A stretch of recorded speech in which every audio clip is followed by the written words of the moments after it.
Church. So, pinapakalaga sa Silva.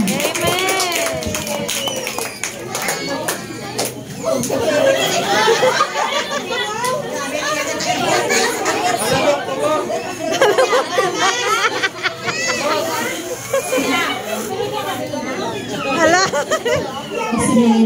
Hindi dapat itong isa may nagkakapyot to sa piyak para nga matubag sa bala. Nag-share kami. Araga. Okay. Paano ba nagsugod ang EBCC San Fernando Outreach? Sige. Masama ko lang yan.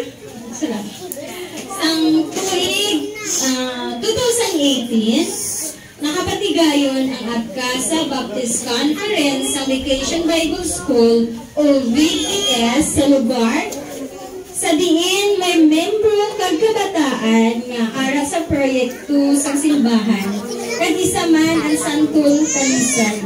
Ag kami naghalin sa Santol Talisay. Okay. Dito sa pag-BBS nakita o nadiskubrihan sa mga workers kag sa nagpatigayon sa BBS ang magpatigayon sa panimbawon sa kada Domingo.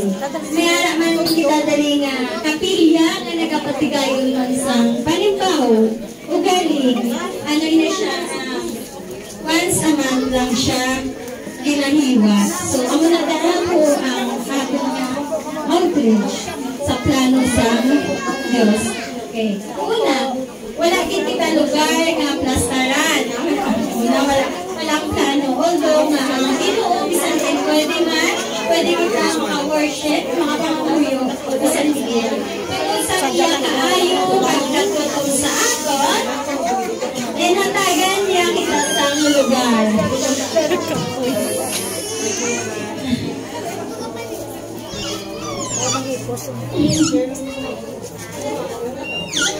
Okay.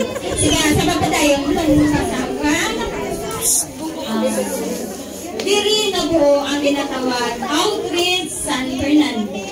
Sa diin, nagapatigayon sang panimpawon kada linggo sang pagpangunan ni Pastor Hel Claro. Si Pastor Hel.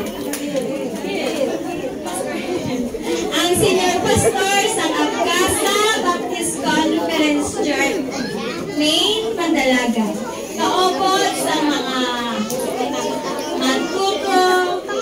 tuhod na mga church worker. Sa 2021, ginaplano pa lang ang San Fernando Alaputon.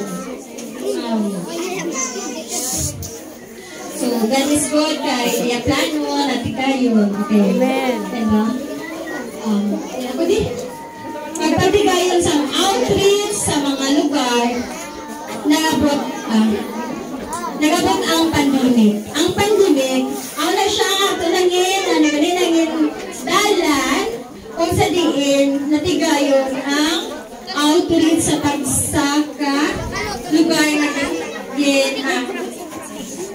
patigayon na. Basahan lang na yun. Sa March 16, 2021, nag-ask permission or written permission ang simbahan para sa pagpatigayon sa outreach. Kag dito, ginpermahan ni Mrs. Analisa Priel Lacson ang ginhimo sa simbahan na kasulatan. Okay. Sa pagpahanugot, nagamiton ang ininga balay kag syempre sa paglisensya kagamiton ini sa pag-iagin mismo sa balay si Sela ni Choy Imo. Okay. Para sa service na patigayon sa March 21, 2021, nagsugod ang atong panimbahon sa pagpanguna nila ni Sir kag Ma'am Eden Ariola. Sila to una nagkanto din. Sir Arnel at si Ma'am Eden. March 21. So, March 21. So, buong 20 pa lang. So,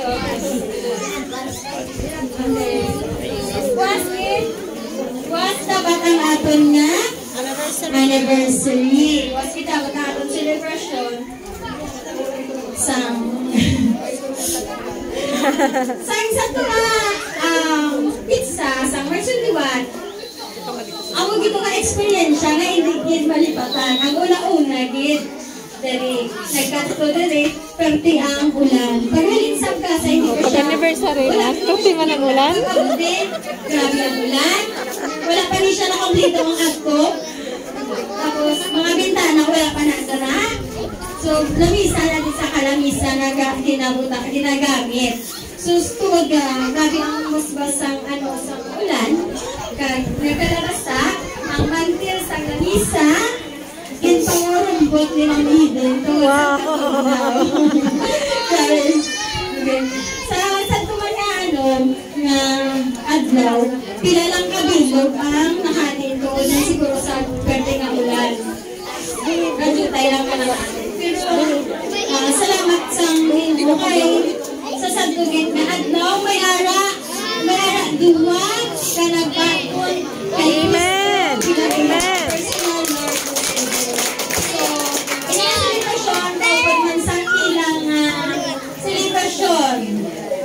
Sila ni Jennifer Ortillo kag si Elisa Shabu.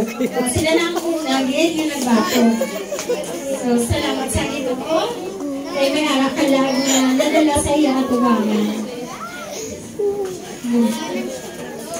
Subong, nag-silitar kita sa isa katuig sa kaayo kagatutok sa Diyos. Amen!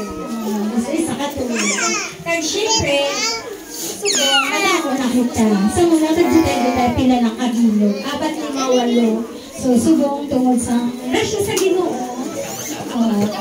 Kita mo na ang Ginoo, yung padala.